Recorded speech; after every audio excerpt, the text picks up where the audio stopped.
Oh, great. When he finds a date for that, he can call me. When he wants to call us, he forgets that in the big sports in America, these players have 4-month breaks. So they're quite happy that they can do a little bit of sport in these breaks. It's completely different in football. Yeah, what can I say?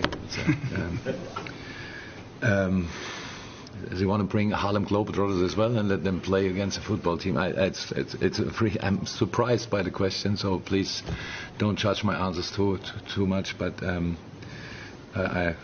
maybe you can explain it to me at one point and find a proper date. And then, yeah, not sure people want to see that, but imagine that. United players, Liverpool players, Everton players, all together in one team. It's not the national team. It's just the northwest and northeast together. North-south. Yeah, okay, north against south, it means northeast. And Newcastle. Well, interesting game. And all the London guys together. Arsenal, Tottenham, great. Did you really say it? Interesting. Now what's up, family? Now check this shit out, gang. Since Todd Boehly landed on the shores of England, this homie has been wildin', man. In his short time as Chelsea owner, he has already made a couple headlines. Now first thing first, he shocked the world when he sacked Tuchel just 6-7 games into the season, when even some of the signings Tuchel made didn't even play under him, and even Pierre-Emerick Aubameyang just reached to play 59 minutes. Now, since all that type of fuckery, he's still been making headlines. He's still been making different headlines, and the latest one is when he said that England in the Premier League, they should have something like the American NBA basketball or football, the MLS thing, where is the East against the West when they play an all-star game. And in England, he suggested there could be a North versus South all-star game. And that's what Jurgen Klopp was replying to, because one of the journalists asked him, what do you think about this matter? And Klopp actually low-key, man, you can see it, man. He couldn't believe this motherfucker said that shit. And he said, how would this shit work, man? Would Newcastle, United, City, Liverpool play in a team while the London guys play in another team? And furthermore, who's gonna be the coach of the North? Would it be Pep? Would it be Klopp? Would Ten Hag be the assistant coach? Man, you tell me, gang. Mr. Todd Boehly, like, he wanna bring the American style into the Premier League. Man, if you ask Mully, man, get out of here with that shit, because there's a lot to play for already. The schedule is tight as a virgin punani, you see what I'm saying? And that's the point Klopp was speaking on. He was like, if y'all find the date, hit me up with a phone call.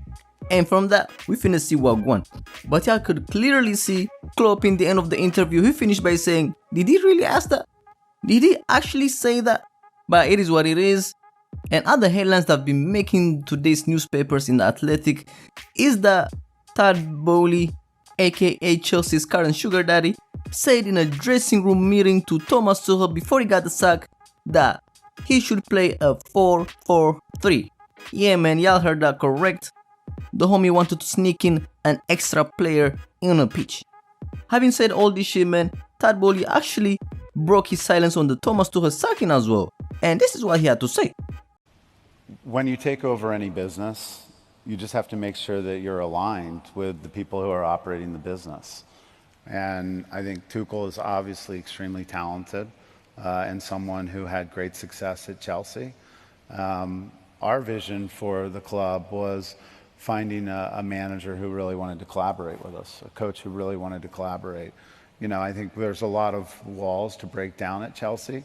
And, you know, before the first team, for example, in the academy, didn't really share data. They didn't share information about, you know, where the top players were coming from. So our goal is to really bring, you know, a team together that, you know, with the academy, with the first team, with the incremental clubs that we want to acquire and develop, all of that needs to be, you know, a well-oiled machine. And the reality of our decision was that we just weren't sure that Thomas saw it the same way we saw it. And no one's right or wrong. It was just we didn't have a shared vision for the future. And it wasn't about Zagreb. It was really about, you know, the shared vision for what we wanted to Chelsea Football Club to look like. And, you know, it wasn't a decision that was made, you know, as a result of a single win or loss. it was a decision that was made really about what we thought was the right vision for the club. But anyways, gang, y'all heard it, man. That was that. What do y'all think about all these matters? Do y'all think an all-star game between the North and the South of the Premier League teams would be lit? Or do y'all think that shit bogus, man? Let me know thoughts in the comment box. It's your boy YoungMully. Like, subscribe. It's lit.